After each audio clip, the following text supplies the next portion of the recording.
Amy, let me tell you about a magical place that is so exactly designed to be enclosed space, year-round fun for the whole family that I bet you already know what I'm going to say before I even say the name. Let's say it together on three. 1, 2, 3. Great Wolf Lodge. You got it, Amy. My kids loved Great Wolf Lodge when we went. You probably already know that it has a huge indoor water park with a wave pool, lazy river, a bunch of massive water slides. But then your pack can hit the other attractions because wait, there's more. Great Wolf Lodge has adventure-packed attractions like Magi Quest, a live-action game kids can play throughout the lodge, plus the Northern Lights Arcade. Spent some quality time there, so your kid who loves the lazy river and your kid who loves fantasy games will both have a great time. Great Wolf Lodge also offers great dining options and complimentary daily events like nightly dance parties, all under one roof. Unpack the car once and you're settled in to have fun. And with 22 lodges across the country, you're always a short drive away from adventure. We've both had such great times at Great Wolf Lodge, so bring your pack together at a lodge near you. Learn more at greatwolf.com and strengthen the pack. Hello and welcome to Ask Margaret from What Fresh Hell Laughing in the Face of Motherhood, answering your parenting dilemmas one question at a time. Today's question comes from Mickey, who has, listen up people, listened to every single episode of the podcast. We love that, Mickey. All the rest of you, if you're slacking, go catch up on the back episodes. She says, I know Margaret has talked about giving into Fortnite in her house. Well, I have too.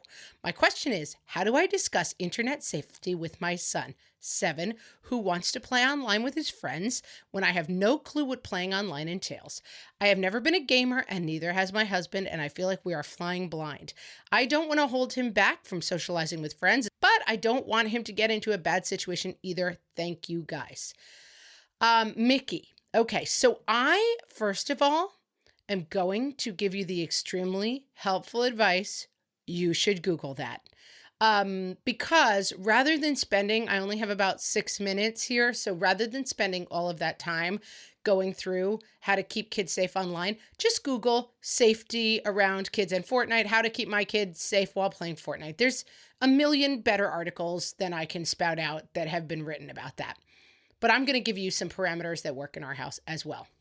So the very first thing that we do is that our kids play Fortnite in rooms that we have access to, and they're basically in the middle of. So originally this was the middle of our living room, and anyone who has kids who play headset games, young kids especially, kids have some trouble regulating the volume of their voice when their ears are covered. And so originally I wanted them in the room with me, and then they moved into the playroom, and then we actually moved them downstairs into a gaming room. But it's next to the laundry room. So yes, I am in and out of that room all day. So that's one thing. My kids don't play anywhere in isolation where we don't basically have some general sense of what is going on. In my experience, Fortnite involves a lot of yelling, screaming, sometimes vague naughtiness, but I do kind of keep it under control. And I keep an eye on it, and I will walk in and be like, you know what? That doesn't sound super appropriate. Are we all picking on one player here, or are we playing nicely? And it's not my son's favorite thing when I do it in front of his 12-year-old friends, but let me tell you, it's his bad luck to have me as a mom, because I will go in, and I haven't yet, but like I would pick up the headphone off his head and yell at one of his friends and be like, you know what, get it together. Let's be nice. So I think the biggest thing is not letting this become an activity that happens in total isolation from you.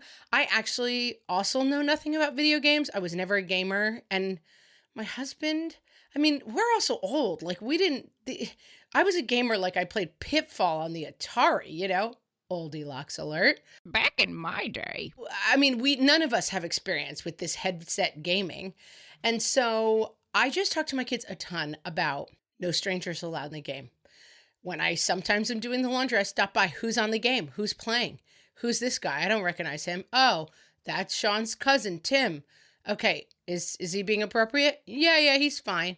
And those are the dialogues that we have all the time. And I think this is kind of the new world. And so I was not a big fan of the Fortnite idea.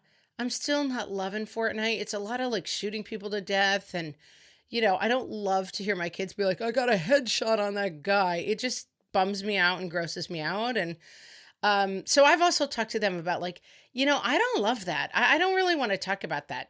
I find it unappealing.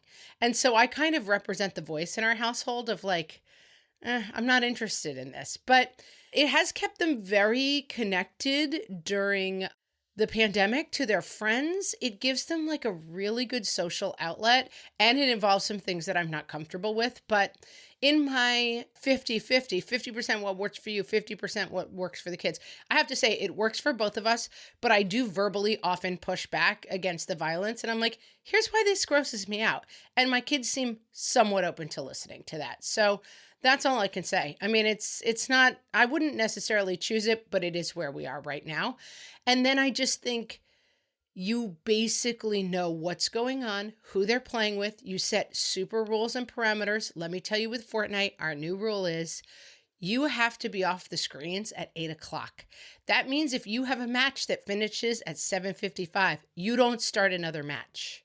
If we're doing a generalized screen time, I will call out last match. And that means at the end of this match, you all have to get off your screens. Because the other thing with Fortnite is that it draws you into a world of, you play more, play more, play more. And so that's been another conflict that we're working on. But I think it kind of underscores a lot of good skills, which is like time management, figure it out.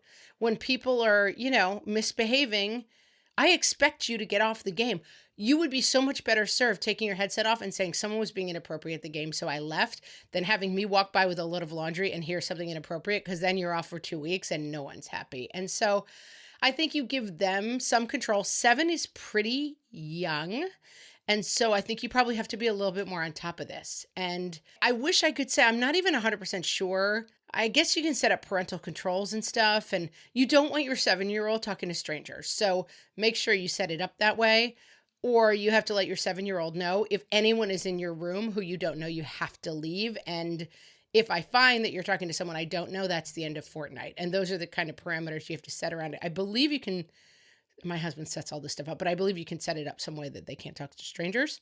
And basically, that's how we run Fortnite in our house. And go ahead and do some Googling. There's plenty of people smarter than me who have talked about this.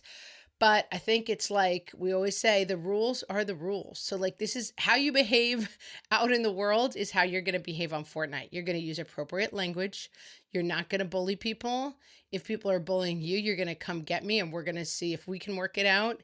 And basically, we're all going to be in on what's going on this world together. And then you're going to take the primary responsibility.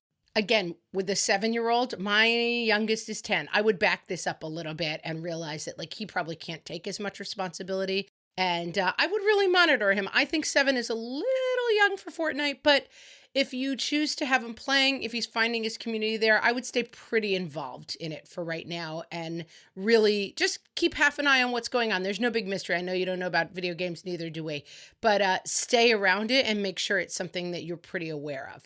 Mickey, I hope that helps. If you guys have thoughts on Fortnite, gaming, or really anything at all to do with parenting, come to facebook.com/whatfreshhellcast and join our community. You can talk to us. You can talk to other moms.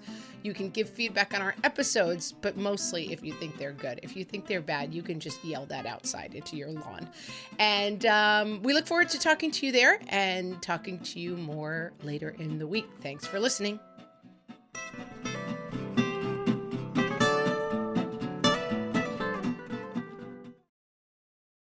The right window treatments change everything. Your sleep, your privacy, the way every room looks and feels. At Blinds.com, we've spent 30 years making it surprisingly simple to get exactly what your home needs. We've covered over 25 million windows and have 50,000 five-star reviews to prove we deliver. Whether you DIY it or want a pro to handle everything from measure to install, we have you covered. Real design professionals, free samples, zero pressure. Right now, get up to 40% off site-wide, plus get a free professional measure at Blinds.com. Rules and restrictions apply.